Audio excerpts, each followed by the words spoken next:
Les aventures de Sherlock Holmes de Arthur Conan Doyle. Un scandale en Bohême. Chapitre 1.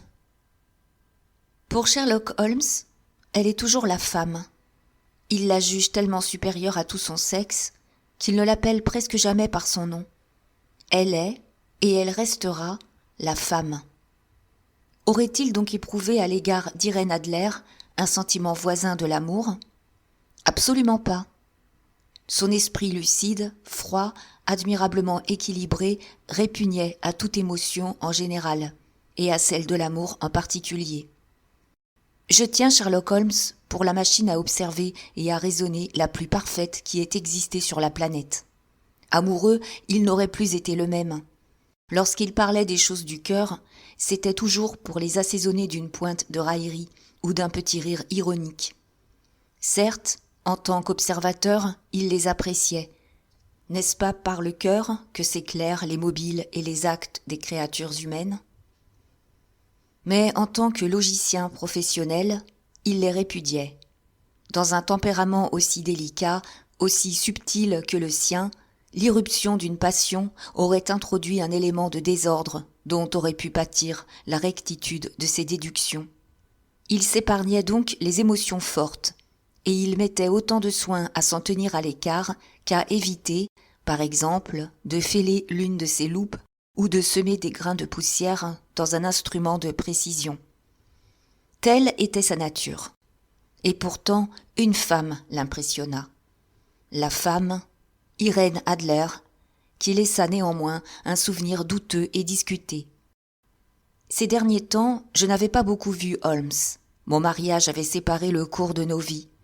Toute mon attention se trouvait absorbée par mon bonheur personnel, si complet, ainsi que par les 1000 petits soucis qui fondent sur l'homme qui se crée un vrai foyer. De son côté, Holmes s'était isolé dans notre meublé de Baker Street. Son goût pour la bohème s'accommodait mal de toute forme de société. Enseveli sous de vieux livres, il alternait la cocaïne et l'ambition. Il ne sortait de la torpeur de la drogue que pour se livrer à la fougueuse énergie de son tempérament. Il était toujours très attiré par la criminologie. Aussi occupait-il ses dons exceptionnels à dépister quelques malfaiteurs et à élucider des énigmes que la police officielle désespérait de débrouiller. Divers échos de son activité m'étaient parvenus par intervalles, notamment son voyage à Odessa où il avait été appelé pour le meurtre des Trepov, la solution qu'il apporta au drame ténébreux qui se déroula entre les frères Atkinson de Trincomalee, enfin la mission qu'il réussit fort discrètement pour la famille royale de Hollande. En dehors de ces manifestations de vitalité, dont j'avais simplement connaissance par la presse quotidienne, j'ignorais presque tout de mon ancien camarade et ami. Un soir, c'était le 20 mars 1888, j'avais visité un malade et je rentrais chez moi, car je m'étais remis à la médecine civile, lorsque mon chemin me fit passer par Baker Street. Devant cette porte dont je n'avais pas perdu le souvenir et qui sera toujours associée dans mon esprit au prélude de mon mariage comme aux sombres circonstances de l'étude en rouge, je fus empoigné par le désir de revoir Holmes et de savoir à quoi il employait ses facultés extraordinaires. Ses fenêtres étaient éclairées. Levant les yeux, je distingue même sa haute silhouette mince qui, par 2 fois, se profila derrière le rideau. Il arpentait la pièce d'un pas rapide, impatient. Sa tête était inclinée sur sa poitrine, ses mains croisées derrière son dos. Je connaissais suffisamment son humeur et ses habitudes pour deviner qu'il avait repris son travail. Délivré des rêves de la drogue, il avait dû se lancer avec ardeur sur une nouvelle affaire. Je sonnai et je fus conduit à l'appartement que j'avais jadis partagé avec lui. Il ne me prodigua pas d'effusion, les effusions n'étaient pas son fort. Mais il fut content, je crois, de me voir. À peine me dit-il un mot. Toutefois, son regard bienveillant m'indiqua un fauteuil. Il me tendit un étui à cigare. Son doigt me désigna une cave à liqueur et une bouteille d'eau gazeuse dans un coin. Puis il se tint debout devant le feu et me contempla de haut en bas, de cette manière pénétrante qui n'appartenait qu'à lui. « Le mariage vous réussit, observa-t-il. Ma parole, Watson, vous avez pris 7 livres et demi depuis que je vous ai vu. 7, répondis-je. Vraiment ? J'aurais cru un peu plus.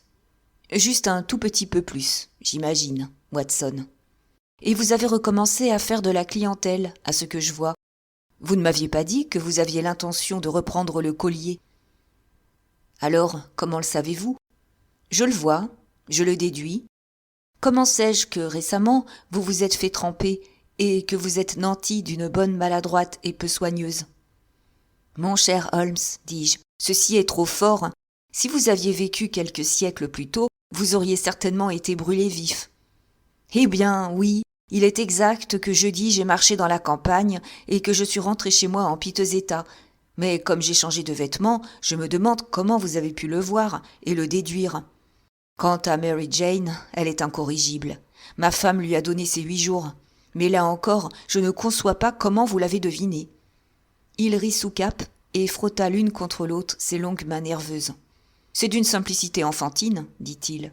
Mes yeux me disent que sur le côté intérieur de votre soulier gauche, juste à l'endroit qu'éclaire la lumière du feu, le cuir est marqué de 6 égratignures presque parallèles. De toute évidence, celles-ci ont été faites par quelqu'un qui a sans précaution gratté autour des bords de la semelle pour en détacher une croûte de boue. D'où, voyez-vous, ma double déduction que vous êtes sorti par mauvais temps et que pour nettoyer vos chaussures, vous ne disposez que d'un spécimen très médiocre de la domesticité londonienne.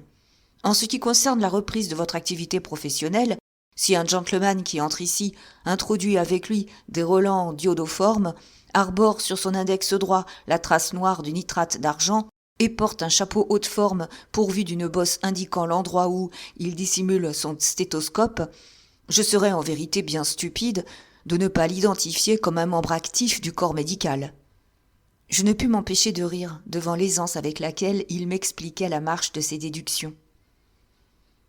Quand je vous entends me donner vos raisons, lui dis-je, les choses m'apparaissent toujours si ridiculement simples qu'il me semble que je pourrais en faire autant. Et cependant, chaque fois que vous me fournissez un nouvel exemple de votre manière de raisonner, je reste pantois jusqu'à ce que vous m'exposiez votre méthode. Mes yeux ne sont-ils pas aussi bons que les vôtres ? Mais si, répondit-il, en allumant une cigarette et en se jetant dans un fauteuil. Seulement, vous voyez, et vous n'observez pas. La distinction est claire. Tenez, vous avez fréquemment vu les marches qui conduisent à cet appartement, n'est-ce pas ? Fréquemment. Combien de fois ? Je ne sais pas. Des centaines de fois.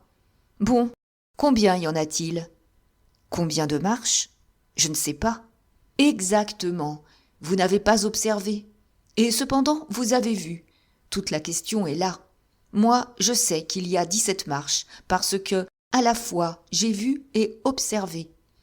À propos, puisque vous vous intéressez à ces petits problèmes et que vous avez été assez bon pour relater l'une ou l'autre de mes modestes expériences, peut-être vous intéresserez-vous à ceci. Il me tendit une feuille de papier à lettres, épaisse et rose, qui se trouvait ouverte sur la table. « Je l'ai reçue au dernier courrier, » reprit-il. « Lisez à haute voix. » La lettre n'était pas datée et elle ne portait ni signature ni adresse de l'expéditeur. « On vous rendra visite ce soir à 8h moins le quart. Il s'agit d'un gentleman qui désire vous consulter sur une affaire de la plus haute importance. Les récents services que vous avez rendus à l'une des cours d'Europe ont témoigné que vous êtes un homme à qui on peut se fier en sécurité pour des choses capitales. Les renseignements sur vous nous sont, de différentes sources, venus. Soyez chez vous à cette heure-là et ne vous formalisez pas si votre visiteur est masqué. » Voilà qui est mystérieux au possible, dis-je. À votre avis, qu'est-ce que ça signifie ? Je n'ai encore aucune donnée. Et bâtir une théorie avant d'avoir des données est une erreur monumentale. Insensiblement, on se met à torturer les faits pour qu'ils collent avec la théorie, alors que ce sont les théories qui doivent coller avec les faits. Mais de la lettre elle-même, que déduisez-vous ? J'examine attentivement l'écriture et le papier. Son auteur est sans doute assez fortuné, remarquai-je, en m'efforçant d'imiter la méthode de mon camarade. Un tel papier coûte au moins une demi-couronne le paquet. Il est particulièrement solide, fort. Particulièrement. Vous avez dit le mot. Ce n'est pas un papier fabriqué en Angleterre. Regardez-le en transparence. j'obéis et je vis un grand E avec un petit G, un P et un grand G avec un petit T, en filigrane dans le papier. « Qu'est-ce que vous en pensez ?» demanda Holmes. « Le nom du fabricant, probablement, ou plutôt son monogramme. »« Pas du tout. Le G avec le petit T signifie Gesellschaft, qui est la traduction allemande de compagnie. C'est l'abréviation courante qui correspond à notre si. P, bien sûr, veut dire papier. Maintenant, voici EG. Ouvrons notre informateur continental. » Il s'empara d'un lourd volume marron. Eglo, Eglonitz. Nous y sommes. Egria, situé dans une région de langue allemande, en Bohême, pas loin de Karlsbad. Célèbre parce que Wallenstein y trouva la mort. Et pour ses nombreuses verreries et papeteries. Ah ah, mon cher, qu'en dites-vous ? Ses yeux étincelaient. Il souffla un gros nuage de fumée bleue et triomphale. Le papier a donc été fabriqué en Bohême, dis-je. En effet, et l'auteur de la lettre est un Allemand. Avez-vous remarqué la construction particulière de la phrase « Les renseignements sur vous nous sont de différentes sources venues » ? Ni un Français, ni un Russe ne l'aurait écrite ainsi. Il n'y a qu'un Allemand pour être aussi discourtois avec ses verbes. Il reste toutefois à découvrir ce que me veut cet Allemand qui m'écrit sur papier de Bohême et préfère porter un masque plutôt que me laisser voir son visage. D'ailleurs, le voici qui arrive, sauf erreur, pour lever tous nos doutes. Tandis qu'il parlait, j'entendis des sabots de chevaux, puis un grincement de roues contre la bordure du trottoir. Enfin, un vif coup de sonnette. Holmes sifflota. « D'après le bruit, 2 chevaux. » « Oui, confirma-t-il après avoir jeté un coup d'œil par la fenêtre. Un joli petit landau conduit par une paire de merveilles qui valent 150 guinées la pièce. Dans cette affaire, Watson, il y a de l'argent à gagner, à défaut d'autre chose. Je crois que je ferais mieux de m'en aller, Holmes. Pas le moins du monde, docteur. Restez à votre place. Sans mon historiographe, je suis un homme perdu. Et puis, l'affaire promet. Ce serait dommage de la manquer. Mais votre client, ne vous tracassez pas. Je puis avoir besoin de vous et lui aussi. Le voici. Asseyez-vous dans ce fauteuil, docteur, et soyez attentif. Un homme entra. Il ne devait pas mesurer moins de 2 mètres, et il était pourvu d'un torse et de membres herculéens. Il était richement vêtu, d'une opulence qui, en Angleterre, passait presque pour du mauvais goût. De lourdes bandes d'astrakan barraient les manches et les revers de son veston croisé. Le manteau bleu foncé qu'il avait jeté sur ses épaules était doublé d'une soie couleur de feu et retenu au cou par une aigue marine flamboyante. Des demi-bottes qui montaient jusqu'aux mollets et dont le haut était garni d'une épaisse fourrure brune complétaient l'impression d'un faste barbare. Il tenait un chapeau à large bord et la partie supérieure de son visage était recouverte d'un masque noir qui descendait jusqu'aux pommettes. Il avait dû l'ajuster devant la porte, car sa main était encore levée lorsqu'il entra. Le bas du visage révélait un homme énergique, volontaire. La lèvre épaisse et tombante, ainsi qu'un long menton droit, suggéraient un caractère résolu pouvant aller à l'extrême de l'obstination. « Vous avez lu ma lettre ?» demanda-t-il d'une voix dure, profonde, fortement timbrée d'un accent allemand. « Je vous disais que je viendrais. » Ils nous regardaient l'un après l'autre. Évidemment, ils ne savaient pas auquel s'adresser. « Asseyez-vous, je vous prie, » dit Holmes. « Voici mon ami et confrère, le docteur Watson, qui est parfois assez complaisant pour m'aider. À qui ai-je l'honneur de parler ? Considérez que vous parlez au comte von Kram, gentilhomme de Bohême. Dois-je comprendre que ce gentleman, qui est votre ami, est homme d'honneur et de discrétion, et que je puis lui confier des choses de la plus haute importance ? Sinon, je préférerais m'entretenir avec vous seul. » Je me levai pour partir, mais Holmes me saisit par le poignet et me repoussa dans le fauteuil. « Ce sera à tous les deux ou personne, » déclara-t-il. « Devant ce gentleman, vous pouvez dire tout ce que vous me diriez à moi seul. » Le comte haussa ses larges épaules. « Alors, je commence, dit-il.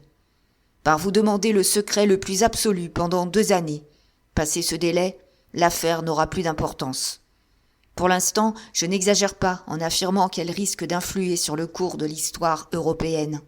« Vous avez ma parole, dit Holmes. Et la mienne. Pardonnez-moi ce masque, poursuivit notre étrange visiteur. L'auguste personne qui m'emploie désire que son collaborateur vous demeure inconnu, et je vous avouerai tout de suite que le titre sous lequel je me suis présenté n'est pas exactement le mien. »« Je m'en doutais, » fit sèchement Holmes. « Les circonstances sont extrêmement délicates. Il ne faut reculer devant aucune précaution pour étouffer tout germe de ce qui pourrait devenir un immense scandale et compromettre gravement l'une des familles régnantes de l'Europe. Pour parler clair, l'affaire concerne la grande maison d'Ormstein, d'où sont issus les rois héréditaires de Bohême. »« Je le savais aussi, » murmura Holmes en s'installant dans un fauteuil et en fermant les yeux. Notre visiteur contempla avec un visible étonnement la silhouette dégingandée, nonchalante de l'homme qui lui avait été sans nul doute dépeint comme le logicien le plus incisif et le policier le plus dynamique de l'Europe. Holmes rouvrit les yeux avec lenteur pour dévisager non sans impatience son client. « Si votre majesté daignait condescendre à exposer le cas où elle se trouve, observa-t-il, je serais plus à même de la conseiller. » L'homme bondit hors de son fauteuil pour marcher de long en large, sous l'effet d'une agitation qu'il était incapable de contrôler. Puis, avec un geste désespéré, il arracha le masque qu'il portait et le jeta à terre. « Vous avez raison, » s'écria-t-il. « Je suis le roi. Pourquoi m'efforcerais-je de vous le cacher ?»« Pourquoi, en effet, » dit Holmes, presque à voix basse. Votre Majesté n'avait pas encore prononcé une parole que je savais que j'avais en face de moi Wilhelm Gottreich, Sigismund von Ormstein, grand-duc de Kassel-Fallstein et roi héréditaire de Bohême. Mais vous pouvez comprendre, reprit notre visiteur étranger qui s'était rassis tout en passant sa main sur son front haut et blanc, vous pouvez comprendre que je ne suis pas habitué à régler ce genre d'affaires par moi-même. Et pourtant, il s'agit d'une chose si délicate que je ne pouvais la confier à un collaborateur quelconque sans tomber sous sa coupe. Je suis venu incognito de Prague dans le but de vous consulter. « Alors, je vous en prie, consultez, » dit Holmes en refermant les yeux. « En bref, voici les faits. Il y a environ 5 années, au cours d'une longue visite à Varsovie, j'ai fait la connaissance d'une aventurière célèbre, Irène Adler. Son nom vous a dit sûrement quelque chose. « S'il vous plaît, docteur, voudriez-vous regarder sa fiche ?» murmura Holmes sans ouvrir les yeux. Depuis plusieurs années, il avait adopté une méthode de classement pour collationner toutes les informations concernant les gens et les choses, si bien qu'il était difficile de parler devant lui d'une personne ou d'un fait sans qu'il ne pût fournir aussitôt un renseignement. Dans ce cas précis, je trouvais la biographie d'Irène Adler intercalée entre celle d'un rabbin juif et celle d'un chef d'état-major qui avait écrit une monographie sur les poissons des grandes profondeurs sous-marines. « Voyons, » dit Holmes. « Né dans le New Jersey en 1858, contralto, la Scala, prima donna à l'Opéra impérial de Varsovie. Oui, abandonne la scène. Ah, habite à Londres. Tout à fait cela. À ce que je vois, votre Majesté s'est laissé prendre au filet de cette jeune personne, lui a écrit quelques lettres compromettantes et serait aujourd'hui désireuse qu'elles lui fussent restituées. » « Exactement. Mais comment ? Y a-t-il eu un mariage secret ? » ?»« Non. Pas de papier, ni de certificats légaux ? » ?»« Aucun. Dans ce cas, je ne comprends plus votre Majesté. Si cette jeune personne essayait de se servir de vos lettres pour vous faire chanter ou pour tout autre but, comment pourrait-elle prouver qu'elles sont authentiques ? Mon écriture. Peu, des faux. Mon papier à lettres personnelles. Un vol. Mon propre sceau. Elle l'aura imité. Ma photographie. Elle l'a achetée. Mais nous avons été photographiés ensemble. Oh là là. Voilà qui est très mauvais. Votre Majesté a manqué de distinction. Elle m'avait rendu fou. J'avais perdu la tête. Vous vous êtes sérieusement compromis? À l'époque, je n'étais que prince héritier. J'étais jeune. Aujourd'hui, je n'ai que 30 ans. Il faut récupérer la photographie. Nous avons essayé, nous n'avons pas réussi. Votre Majesté payera. Il faut racheter. Elle ne la vendra pas. La dérober, alors. 5 tentatives ont été effectuées. 2 fois des cambrioleurs à ma solde ont fouillé sa maison de fond en comble. Une fois nous avons tendu une véritable embuscade. Aucun résultat. Pas de trace de la photographie? Pas la moindre. Holmes éclata de rire. Voilà un très joli petit problème, dit-il. Mais qui est très grave pour moi, répliqua le roi sur un ton de reproche. Très grave, c'est vrai. Et que se propose-t-elle de faire avec cette photographie? Ruiner ma vie. Mais comment? Je suis sur le point de me marier. Je l'ai entendu dire.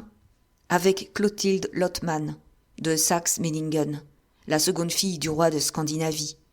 Vous connaissez peut-être la rigidité des principes de cette famille, la princesse elle-même et la délicatesse personnifiée.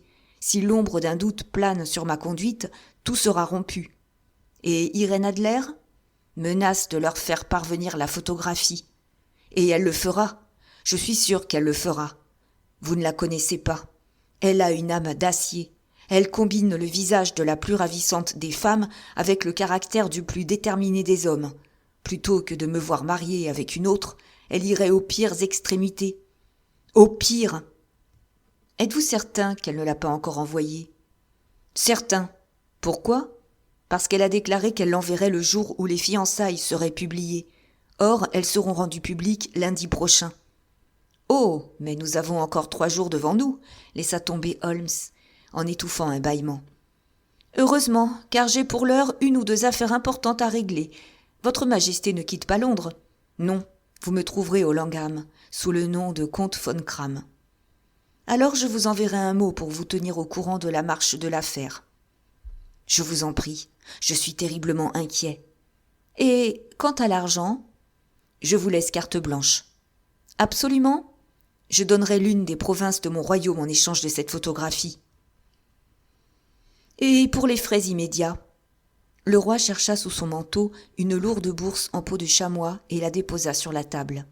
Elle contient 300 livres sterling en or et 700 en billets, dit-il. Holmes rédigea un reçu sur une feuille de son carnet et le lui tendit.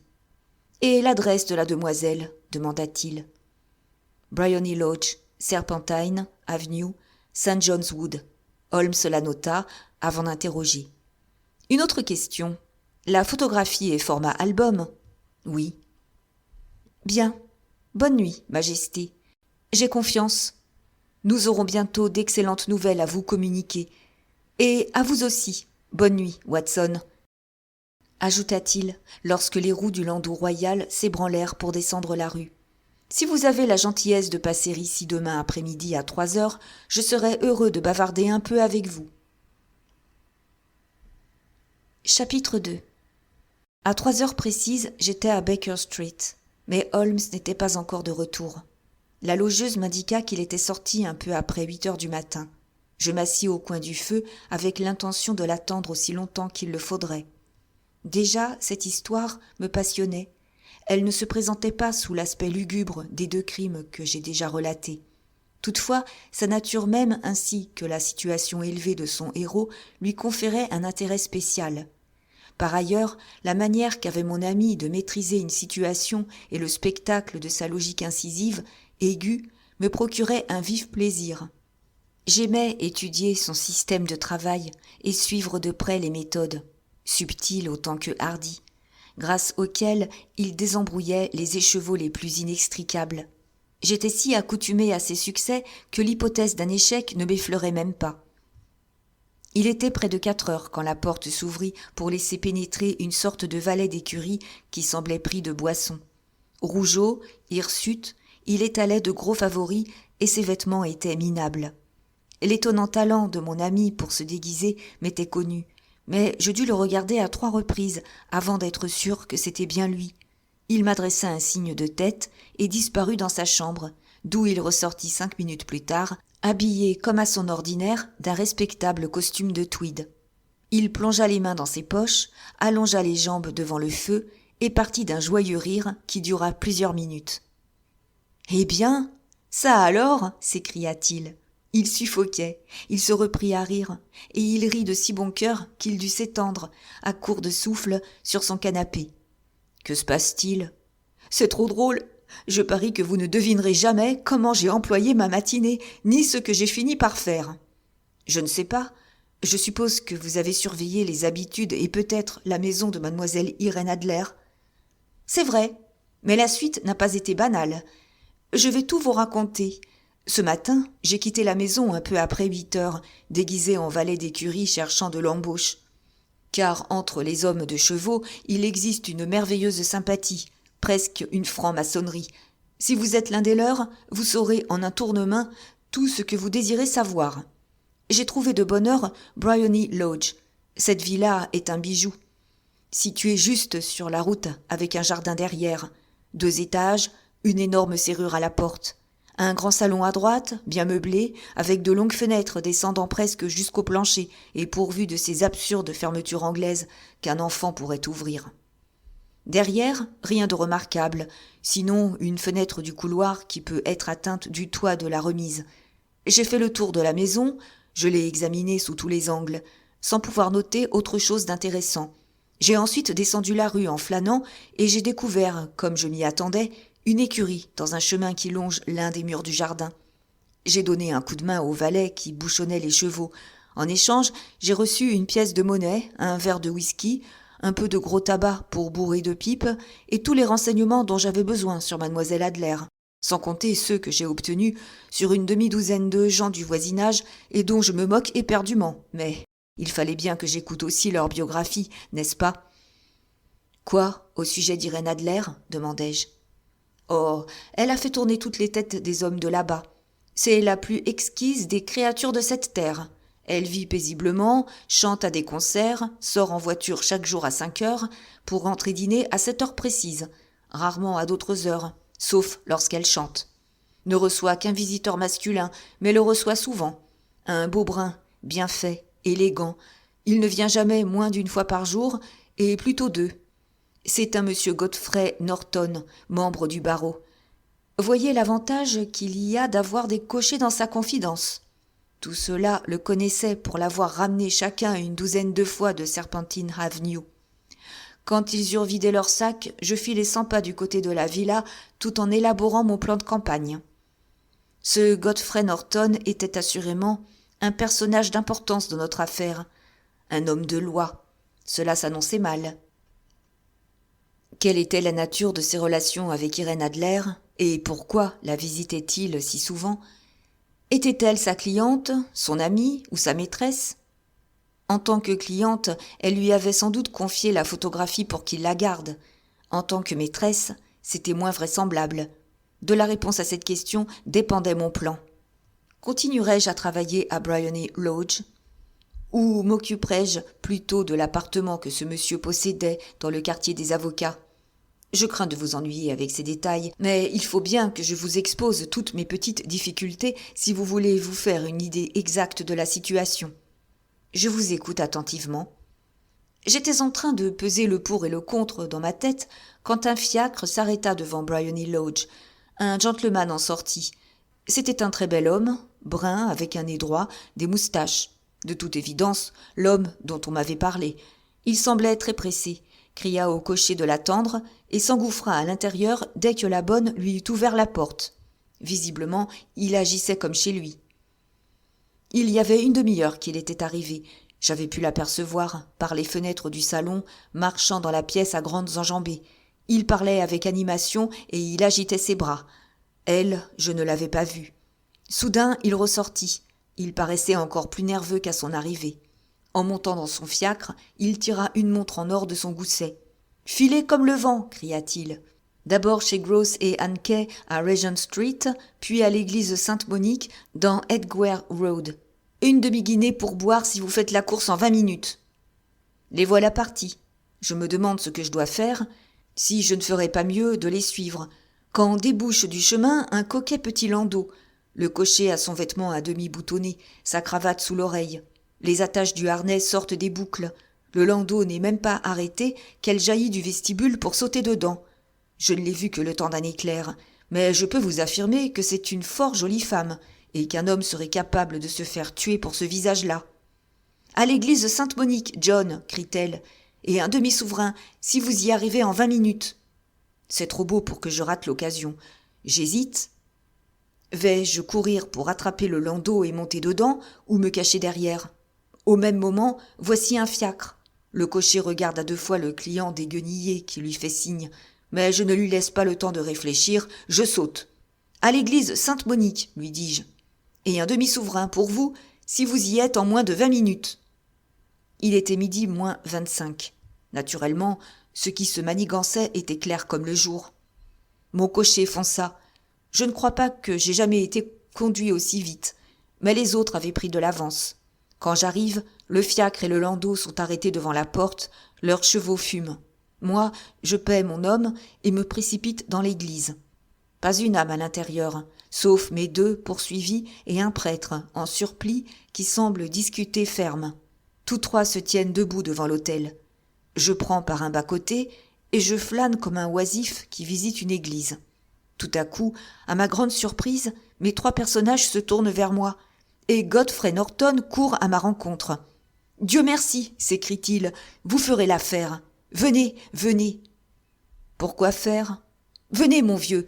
Il ne nous reste plus que 3 minutes pour que ce soit légal. » Me voilà à moitié entraîné vers l'autel et, avant que je sache où j'en suis, je m'entends bredouiller des réponses qui me sont chuchotées à l'oreille. En fait, j'apporte ma garantie au sujet de choses dont je suis très ignorant et je sers de témoin pour un mariage entre Irène Adler, demoiselle, et Godfrey Norton, célibataire. La cérémonie se déroule en quelques instants. Après quoi, je me fais congratuler d'un côté par le conjoint, de l'autre par la conjointe, tandis que le prêtre, en face, rayonne en me regardant. Je crois que c'est la situation la plus absurde dans laquelle je me sois jamais trouvé. Lorsque je me la suis rappelée tout à l'heure, je n'ai pu m'empêcher de rire à gorge déployée. Sans doute y avait-il un quelconque vice de forme dans la licence de mariage. Le prêtre devait absolument refuser de consacrer l'union sans un témoin, et mon apparition a probablement épargné aux fiancés de courir les rues en quête d'un homme valable. La fiancée m'a fait cadeau d'un souverain que j'entends porter à ma chaîne de montre en souvenir de cet heureux événement. L'affaire a pris une tournure tout à fait imprévue, dis-je. Mais ensuite, eh bien, j'ai trouvé mes plans plutôt compromis. Tout donnait l'impression que le couple allait s'envoler immédiatement. Des mesures aussi énergiques que promptes s'imposaient donc. Cependant, à la porte de l'église, ils partirent chacun de leur côté. Lui vers son quartier, elle pour sa villa. « Je sortirai à 5 heures comme d'habitude pour aller dans le parc, » lui dit-elle en le quittant. Je n'entendis rien de plus. Ils se séparèrent et moi, je m'en vais prendre des dispositions personnelles. Lesquelles ? D'abord, quelques tranches de bœuf froid et un verre de bière, répondit-il en sonnant. J'étais trop occupé pour songer à me nourrir, et ce soir, je serai encore plus occupé, selon toute vraisemblance. À propos, docteur, j'aurai besoin de vos services. Vous m'en voyez réjoui. Cela ne vous gênerait pas de violer la loi ? Pas le moins du monde. Ni de risquer d'être arrêté ? Non, si la cause est bonne. Oh, la cause est excellente. Alors, je suis votre homme ? J'étais sûr que je pourrais compter sur vous. Mais qu'est-ce que vous voulez au juste ? Quand Madame Turner aura apporté le plateau, je vous expliquerai. Maintenant, ajouta-t-il en se jetant sur la simple collation que sa propriétaire lui avait fait monter, je vais être obligé de parler la bouche pleine, car je ne dispose pas de beaucoup de temps. Il est près de 5 heures. Dans 2 heures, nous devons nous trouver sur les lieux de l'action. Mademoiselle Irène, ou plutôt Madame, revient de sa promenade à 7 heures. Il faut que nous soyons à Briony Lodge pour la rencontrer. Et après quoi ? Laissez le reste à mon initiative. J'ai déjà préparé ce qui doit arriver. Le seul point sur lequel je dois insister, c'est que vous n'interviendrez à aucun moment, quoi qu'il se passe. Je resterai neutre. Vous ne ferez rien, absolument rien. Il y aura probablement pour moi quelques désagréments légers à encourir. Ne vous en mêlez point. Tout se terminera par mon transport dans la villa. 4 ou 5 minutes plus tard, la fenêtre du salon sera ouverte. Vous devrez vous tenir tout près de cette fenêtre ouverte. Oui. Vous devrez me surveiller, car je serai visible. Oui. Et quand je lèverai ma main, comme ceci, vous lancerez dans la pièce ce que je vous remettrai pour le lancer, et, en même temps, vous crierez au feu. Vous suivez bien. Très bien. Il n'y a rien là de formidable, dit-il, en prenant dans sa poche un long rouleau en forme de cigare. C'est une banale fusée fumigène. À chaque extrémité, elle est garnie d'une capsule automatiquement inflammable. Votre mission se réduit à ce que je vous ai dit. Quand vous crierez au feu, des tas de gens crieront à leur tour au feu. Vous pourrez alors vous promener jusqu'au bout de la rue où je vous rejoindrai 10 minutes plus tard. J'espère que je me suis fait comprendre. J'ai à ne pas intervenir, à m'approcher de la fenêtre, à guetter votre signal, à lancer à l'intérieur cet objet, puis à crier au feu, et à vous attendre au coin de la rue. Exactement. Vous pouvez donc vous reposer sur moi. Parfait. Il est presque temps que je me prépare pour le nouveau rôle que je vais jouer. Il disparut dans sa chambre et réapparut au bout de quelques minutes sous l'aspect d'un clergyman non conformiste, aussi aimable que simplet. Son grand chapeau noir, son ample pantalon, sa cravate blanche, son sourire sympathique et tout son air de curiosité bienveillante étaient dignes d'un plus grand comédien. Holmes avait pas seulement changé de costume, son expression, son allure, son âme même semblaient se modifier à chaque nouveau rôle.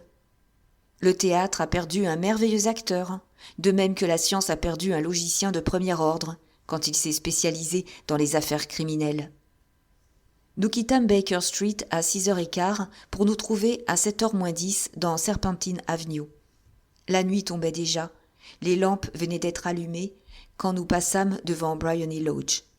La maison ressemblait tout à fait à celle que m'avait décrite Holmes, mais les alentours n'étaient pas aussi déserts que je me l'étais imaginé. Ils étaient pleins au contraire d'une animation qu'on n'aurait pas espérée dans la petite rue d'un quartier tranquille. À un angle, il y avait un groupe de pauvres hères qui fumaient et riaient. Non loin, un rémouleur avec sa roue, puis 2 gardes en flirt avec une nourrice. Enfin, plusieurs jeunes gens bien vêtus, cigares aux lèvres, flânaient sur la route. « Voyez, observa Holmes, tandis que nous faisions les 100 pas le long de la façade de la villa. Ce mariage simplifie plutôt les choses. La photographie devient maintenant une arme à double tranchant. Il y a de fortes chances pour qu'elle ne tienne pas plus à ce que M. Godfrey Norton la voie que notre client ne tient à ce qu'elle tombe sous les yeux de sa princesse. Mais où la découvrirons-nous ? Oui, où ? Il est probable qu'elle ne la transporte pas avec elle, puisqu'il s'agit d'une photographie format album, trop grande par conséquent pour qu'une dame la dissimule aisément dans ses vêtements. Elle sait que le roi est capable de lui tendre une embuscade et de la faire fouiller, puisqu'il l'a déjà osé. Nous pouvons donc tenir pour certain qu'elle ne la porte pas sur elle. Où, alors ? Elle a pu la mettre en sécurité chez son banquier ou chez son homme de loi. Cette double possibilité existe, mais je ne crois ni à l'une ni à l'autre. Les femmes sont naturellement cachotières, et elles aiment pratiquer elles-mêmes leur manie.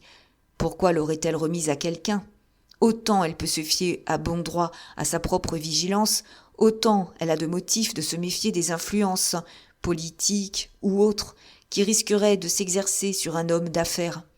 Par ailleurs, rappelez-vous qu'elle a décidé de s'en servir sous peu. La photographie doit donc se trouver à portée de sa main, chez elle.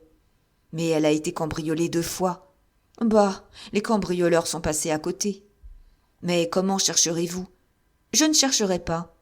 Alors ? Je me débrouillerai pour qu'elle me la montre. Elle refusera. Elle ne pourra pas faire autrement. Mais j'entends le roulement de la voiture. C'est son landau. À présent, suivez mes instructions à la lettre. Tandis qu'il parlait, les lanternes latérales de la voiture amorcèrent le virage dans l'avenue. C'était un très joli petit landau. Il roula jusqu'à la porte de Briony Lodge. Au moment où il s'arrêtait, l'un des flâneurs du coin se précipita pour ouvrir la portière dans l'espoir de recevoir une pièce de monnaie. Mais il fut écarté d'un coup de coude par un autre qui avait couru dans la même intention. Une violente dispute s'engagea alors. Les 2 gardes prirent parti pour l'un des vagabonds et le rémouleur soutint l'autre de la voix et du geste. Des coups furent échangés et en un instant, la dame qui avait sauté à bas de la voiture se trouva au centre d'une mêlée confuse d'hommes qui se battaient à grands coups de poing et de gourdins. Holmes, pour protéger la dame, se jeta parmi les combattants. Mais juste comme il parvenait à sa hauteur, il poussa un cri et s'écroula sur le sol, le visage en sang. Lorsqu'il tomba, les gardes s'enfuirent dans une direction et les vagabonds dans la direction opposée.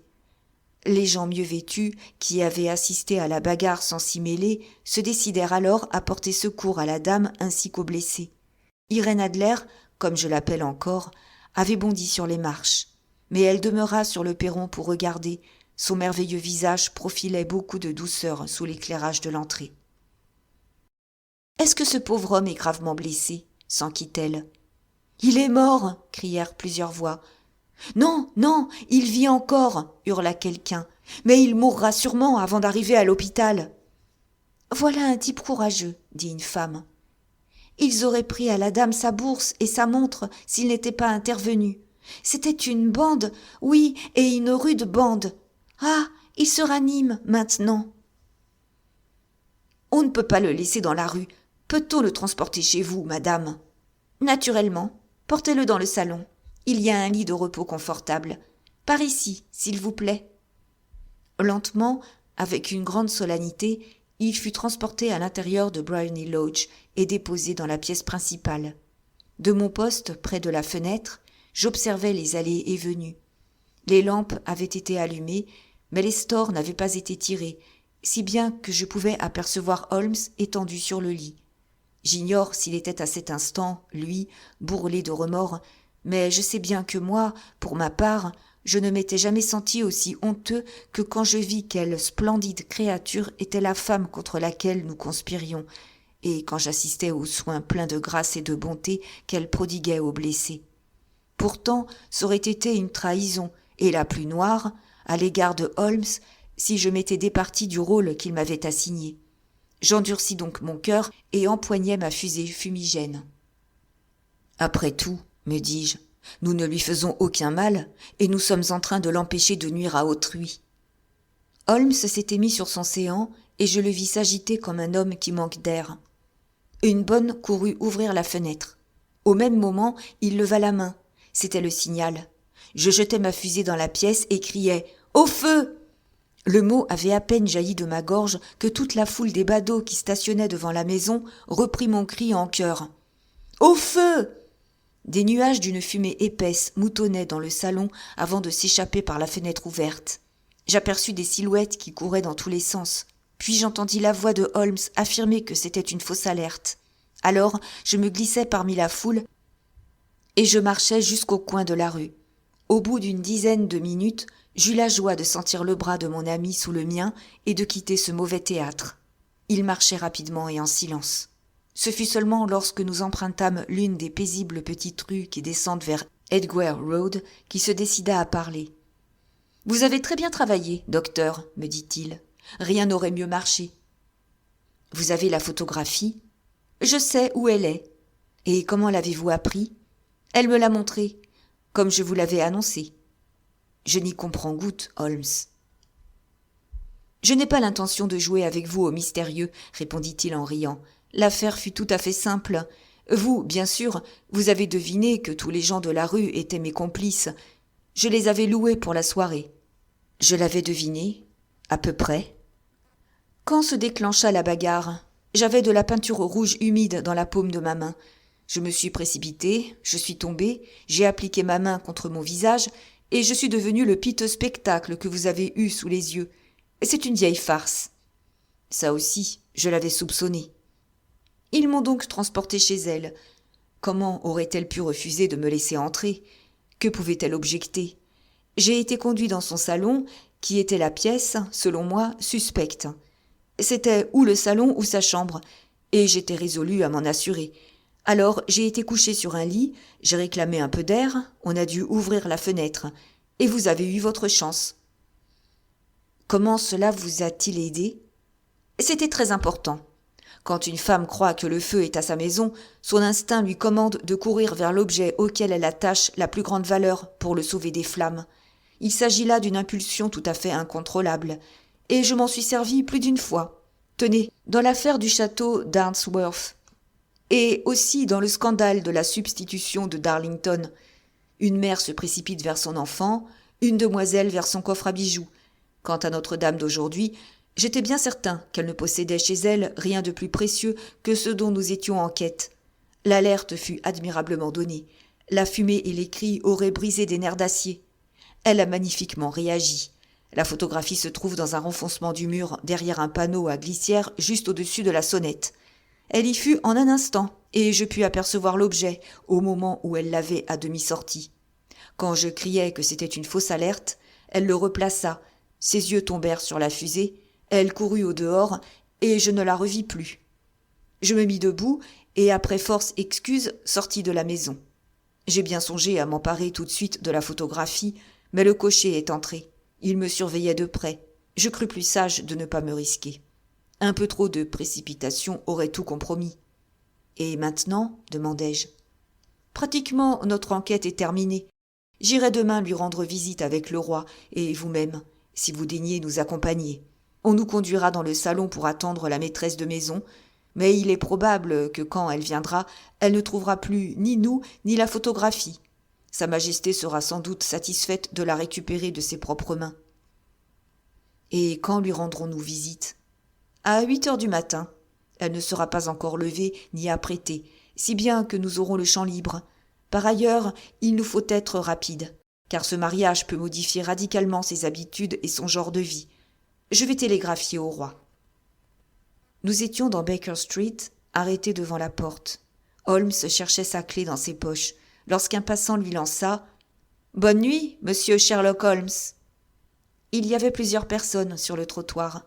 Ce salut semble venir néanmoins d'un jeune homme svelte qui avait passé très vite. « Je connais cette voix », dit Holmes en regardant la rue faiblement éclairée. « Mais je me demande à qui diable elle appartient. » Chapitre 3. Je dormis à Baker Street cette nuit-là.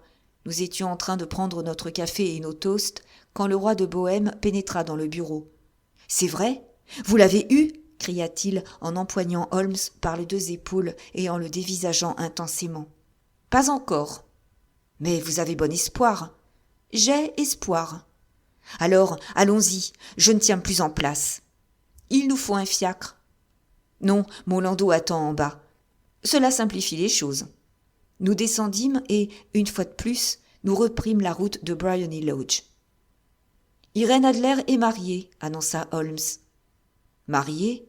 Depuis quand ? » ?»« Depuis hier. »« Mais à qui ? » ?»« À un homme de loi qui s'appelle Norton. »« Elle ne l'aime pas, j'en suis sûre. »« J'espère qu'elle l'aime. »« Pourquoi l'espérez-vous ? » ?»« Parce que cela éviterait à votre majesté de redouter tout ennui pour l'avenir. Si cette dame aime son mari, c'est qu'elle n'aime pas votre majesté. Si elle n'aime pas votre majesté, il n'y a aucune raison pour qu'elle se mette en travers des plans de votre majesté. » « Vous avez raison. Et cependant, ah, je regrette qu'elle n'ait pas été de mon rang. Quelle reine elle aurait fait !» Il tomba dans une rêverie maussade qui dura jusqu'à Serpentine Avenue. La porte de Briony Lodge était ouverte et une femme âgée se tenait sur les marches. Elle nous regarda descendre du landau avec un œil sardonique. « Monsieur Sherlock Holmes, je pense ?» interrogea-t-elle. « Je suis effectivement monsieur Holmes, » répondit mon camarade en la considérant avec un étonnement qui n'était pas joué. « Ma maîtresse m'a dit que vous viendriez probablement ce matin. Elle est partie, avec son mari, au train de 5h15 à Charing Cross, pour le continent. »« Quoi ?» s'écria Sherlock Holmes en reculant. « Voulez-vous dire qu'elle a quitté l'Angleterre ?» Son visage était décomposé, blanc de déception et de surprise. « Elle ne reviendra jamais ?»« Et les papiers ?» gronda le roi. « Tout est perdu !»« Nous allons voir. » Il bouscula la servante et se rua dans le salon. Le roi et moi, nous nous précipitâmes à sa suite. Les meubles étaient dispersés à droite et à gauche, les étagères vides, les tiroirs ouverts. Il était visible que la dame avait fait ses malles en toute hâte avant de s'enfuir. Holmes courut vers la sonnette, fit glisser un petit panneau, plongea sa main dans le creux mis à découvert, retira une photographie et une lettre. La photographie était celle d'Irène Adler elle-même en robe du soir. La lettre portait la suscription suivante « À Sherlock Holmes, qui passera prendre ». Mon ami déchira l'enveloppe. Tous les trois, nous nous penchâmes sur la lettre. Elle était datée de la veille à minuit, et elle était rédigée en ces termes. « Mon cher monsieur Sherlock Holmes, vous avez réellement bien joué. Vous m'avez complètement surprise. Je n'avais rien soupçonné, même après l'alerte au feu. Ce n'est qu'ensuite, lorsque j'ai réfléchi que je m'étais trahi moi-même, que j'ai commencé à m'inquiéter. J'étais prévenue contre lui depuis plusieurs mois. On m'avait informé que si le roi utilisait un policier, ce serait certainement à vous qu'il ferait appel, et on m'avait donné votre adresse. Pourtant, avec votre astuce, vous m'avez amené à vous révéler ce que vous désiriez savoir. Lorsque des soupçons me sont venus, j'ai été prise de remords. Penser du mal d'un clergyman aussi âgé, aussi respectable, aussi galant. Mais, vous le savez, j'ai été entraînée, moi aussi, à jouer la comédie. Et le costume masculin m'est familier. J'ai même souvent profité de la liberté d'allure qu'il autorise. Aussi ai-je demandé à John, le cocher, de vous surveiller. Et moi, je suis montée dans ma garde-robe, j'ai enfilé mon vêtement de sortie, comme je l'appelle, et je suis descendue au moment précis où vous vous glissiez dehors. Eh bien, je vous ai suivi jusqu'à votre porte, et j'ai ainsi acquis la certitude que ma personne intéressait vivement le célèbre monsieur Sherlock Holmes. Alors, avec quelque imprudence, je vous ai souhaité une bonne nuit, et j'ai couru conférer avec mon mari. Nous sommes tombés d'accord sur ceci. La fuite était notre seule ressource pour nous défaire d'un adversaire aussi formidable. C'est pourquoi vous trouverez le nid vide lorsque vous viendrez demain. Quant à la photographie, que votre client cesse de s'en inquiéter. J'aime et je suis aimée. J'ai rencontré un homme meilleur que lui. Le roi pourra agir comme bon lui semblera, sans avoir rien à redouter d'une femme qu'il a cruellement offensée. Je ne la garde pas devers moi que pour ma sauvegarde personnelle, pour conserver une arme qui me protégera toujours contre les ennuis qu'il pourrait chercher à me causer dans l'avenir. Je laisse ici une photographie qui lui plaira peut-être d'emporter. Et je demeure, cher monsieur Sherlock Holmes, très sincèrement vôtre. Irène Norton, née Adler. Quelle femme! Oh, quelle femme! S'écria le roi de Bohême quand nous eûmes achevé la lecture de cette épître. Ne vous avais-je pas dit qu'elle était aussi prompte que résolue? N'aurait-elle pas été une reine admirable? Quel malheur qu'elle ne soit pas de mon rang! D'après ce que j'ai vu de la dame, elle ne semble pas en vérité du même niveau que votre majesté, répondit froidement Holmes. Je regrette de n'avoir pas été capable de mener cette affaire à une meilleure conclusion. Au contraire, cher monsieur, cria le roi, ce dénouement m'enchante. Je sais qu'elle tient toujours ses promesses. La photographie est à présent aussi en sécurité que si elle avait été jetée au feu. Je suis heureux d'entendre votre majesté parler ainsi. J'ai contracté une dette immense envers vous. Je vous en prie, dites-moi de quelle manière je puis vous récompenser. Cette bague, il fit glisser de son doigt une émeraude et la posa sur la paume ouverte de sa main. Votre majesté possède quelque chose que j'évalue à plus cher, dit Holmes. Dites-moi quoi, c'est à vous. Cette photographie. Le roi le contempla avec ahurissement. La photographie d'Irène? Bien sûr, si vous y tenez. Je remercie votre majesté. Maintenant, l'affaire est terminée. J'ai l'honneur de souhaiter à votre majesté une bonne matinée. Il s'inclina et se détourna sans remarquer la main que lui tendait le roi. Bras dessus, bras dessous, nous regagnâmes Baker Street. Et voici pourquoi un grand scandale menaçait le royaume de Bohême et comment les plans de M. Sherlock Holmes furent déjoués par une femme. Il avait l'habitude d'ironiser sur la rouerie féminine. Depuis ce jour, il évite de le faire.